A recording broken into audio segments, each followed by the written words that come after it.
Oui, Yorana, nos beautés de Farima. Oui, madame, monsieur Yorana, je suis ravie de vous retrouver dans votre journal de ce midi. Le haut-commissaire, le président de la Polynésie, accompagné du ministre de la Santé et de l'Éducation, organise plusieurs rencontres ce lundi. Les maires de Polynésie, les confessions religieuses, les syndicats, les patrons des petites et moyennes entreprises, objectifs, voir et discuter des moyens quant à la mise en application des mesures sanitaires annoncées vendredi dernier et voir aussi la possibilité d'un couvre-feu. Ce matin, ce sont donc les maires qui ont été reçus à la résidence du haut-commissaire. Pape Ete, Puna Awia, Aroué, Mahina ou encore Tayarapu Ouest ont répondu présent. On écoute Simplicio Lissan, le maire de Puna Awia, au micro de Thierry Saint-Fleur et Jérôme Lee. La situation nous semble très difficile compte tenu des regroupements qu'il peut y avoir en pleine nuit et la difficulté pour nos services d'assurer de l'ordre dans tout ça. Je ne vois pas trop d'inconvénients, mais il faut convenir peut-être aussi des heures d'entrée et de sortie de ce couvre-feu pour tenir compte quand même de l'activité économique. J'ai aussi cette préoccupation. Je serais plus tenté de dire 22 heures, ça permet au moins à l'activité économique de se tenir. Par contre, le matin, tenir compte de nos étudiants, de ceux qui descendent de la presqu'île, 4 heures du matin me semble une heure. Mais maintenant, il faut voir l'utilité. Ici, tout le monde est d'accord. Et j'ajoute que les confessions religieuses, les patrons et les syndicats seront reçus cet après-midi toujours à la résidence du haut-commissaire. Des mesures sanitaires qui obligent l'annulation, on le sait, de plusieurs événements d'ici la fin de l'année. Florent Sedoyer, chef d'entreprise dans l'événementiel, était l'invité café d'Ibrahim Amenadi ce matin. Il s'inquiète des conséquences pour le secteur. Écoutez.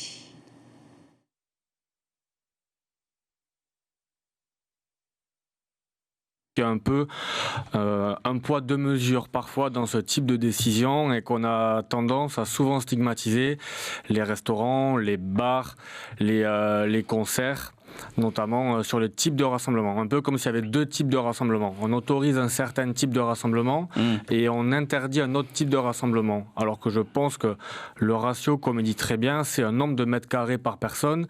Et peu importe qu'on aille à un salon ou qu'on aille à un concert, si ce ratio, si chaque personne a 4 mètres carrés, pourquoi on pourrait aller à un salon et pas à un concert? C'est un peu sur ce type de mesure où personnellement je ne comprends pas tout. Qu'est-ce que vous avez envie de dire aux autorités aujourd'hui, précisément là-dessus? Bon, on va faire simple. Si on n'a pas le droit de travailler, tout simplement, qu'on nous aide financièrement, car c'est des mesures très très contraignantes. Je parle là pour ma société, je pense au nom de mes autres collègues. On a dû travailler 2 mois et demi depuis le début de l'année. Je mets au défi quiconque de tenir depuis le mois de janvier avec 2 mois de salaire. Oui, on le sait, les restaurants sont aussi concernés par ces mesures. Obligation de respecter les distanciations. Pas plus de 6 personnes par table. Natacha Silage et Mirko Vanfo sont allés dans les salons de thé pour voir si les mesures étaient bien respectées. Regardez. Dieu peut-il nous sauver du Covid ?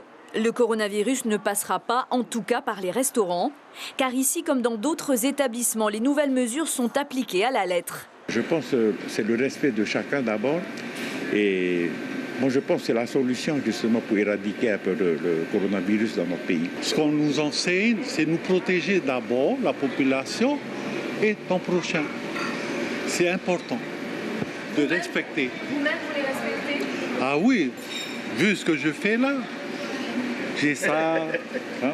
Distanciation, port du masque, 1 mètre entre chaque table et pas plus de 6 clients assis ensemble. Le propriétaire a perdu 40% de son chiffre d'affaires. Il a réduit les horaires d'1 tiers de son personnel, mais reste persuadé que les nouvelles règles que le restaurateur doivent appliquer n'y changeront rien. J'allais les faire crever, c'est tout. Mais ça ne changera rien au problème. Alors, ils servent de bouc émissaire. Le problème, c'est quand on a tout rouvert. Le problème, on était tranquille, il n'y avait plus rien. La Nouvelle-Zélande et puis Nouméa, ils ont laissé fermer, ils n'ont pas eu de problème, ils sont tranquilles. Nous, on a tout rouvert. Résultat des courses, c'est ça. Il faut dire que c'est de la faute des gens. C'est pas vrai. Même situation dans cet autre salon de thé où l'on ne compte pour l'instant aucun licenciement, mais moins d'heures de travail quand même pour les employés. Le gérant a retrouvé 80% de son chiffre d'affaires. En général, les clients sont toujours 2, 3, 4. Ça fait qu'on des tables de suite, on n'en a quasiment pas. Ça ne nous gêne pas beaucoup. Et vous avez espacé les tables d'au moins 1 mètre ? Oui, toutes les tables sont espacées d'au moins 1 mètre sur la terrasse aussi. les clients l'acceptent. D'autres restaurateurs ont été sanctionnés et ont dû payer une amende. Les tables sont désormais plus espacées et le chiffre d'affaires moins élevé. On est obligé quand même de suivre ce qui a été dit par le commissaire.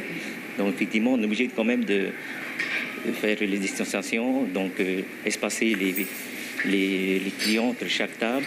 Effectivement, ça vous pénalise quand même? Tout à fait, oui, ça, évidemment. Ça vous pénalise donc le chiffre d'affaires, évidemment. Les restaurateurs soumis malgré eux aux règles imposées par les autorités en pleine crise sanitaire, pas tous convaincus de leur efficacité. C'est un grand footballeur professionnel. Depuis plus de 20 ans, il a entraîné des grands clubs comme Guingamp, PSG, Toulouse ou encore Dijon. Antoine Kombouaré est au Fénois sur invitation de Pascal Baïroua et depuis quelques jours, il rencontre, il échange et partage ses expériences avec les éducateurs. Pour lui, il n'y a pas de différence entre les professionnels et les amateurs. Il faut, je le cite, juste avoir beaucoup d'humilité. On écoute Antoine Kombouaré au micro de David Chang et Patita Savea. Je suis ici pour pratiquement un mois. Donc je vais avoir l'occasion d'aller voir des matchs, voilà, des matchs de l'équipe de première division, mais aussi les jeunes, parce que j'ai envie moi là-bas je suis formateur, donc aller voir les académies, les équipes de jeunes, tout ça et tout, discuter avec les éducateurs parce que c'est important, leur dire que leurs problématiques, nous on les comprend, on est avec eux, donc voilà, et puis surtout c'est important de venir aussi les encourager dans leur travail. Avant de nous quitter, cet avis de recherche, Gilles Harehoe, 13 ans seulement, n'est pas rentré à son domicile Punaauia, PK13 depuis le 17 octobre dernier. Il mesure 1,60 m, il est mince, cheveux courts teintés en jaune sur le dessus. On l'aurait aperçu pour la dernière fois à l'église Saint-Étienne. Toute personne ayant aperçu ce jeune garçon ou en mesure d'apporter des renseignements le concernant est invitée à contacter la brigade de la gendarmerie de Punaauia au 40 50 76 05 ou tout simplement le 17. Ce soir, retrouvez Chiquitat Ivadarouzes pour votre journal. Si vous êtes à table, on vous souhaite un très bon appétit à tous. Tout de suite, votre VA.